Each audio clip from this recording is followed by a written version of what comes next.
kerja secara moden. Maknanya hasil lumayan bersih, penggunaan jimat, baja,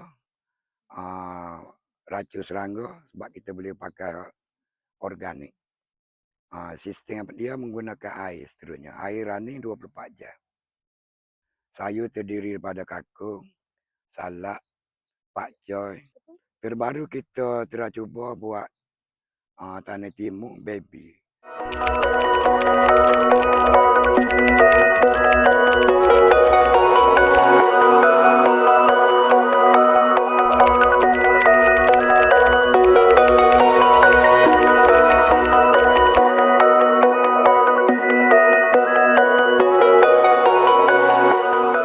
Kita ada buat 2 lubang boring air.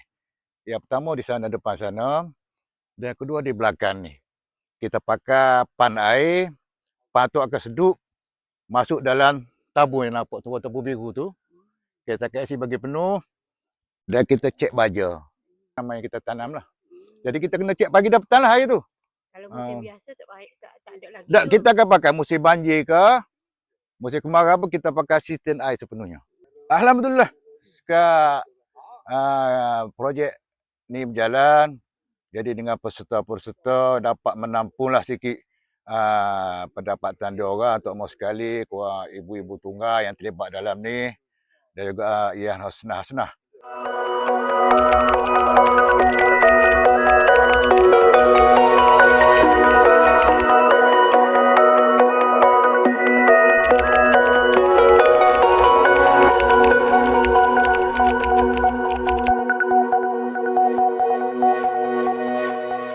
Kalau dari hidroponik ni sangat mudah.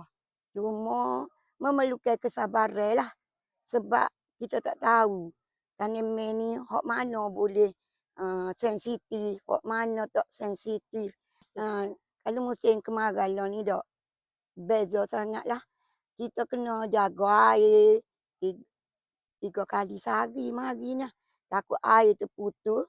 Sebab nadi utama tanaman ni adalah air. Tanpa air akan jadi kering konten dia musnahkan tanaman ni lah.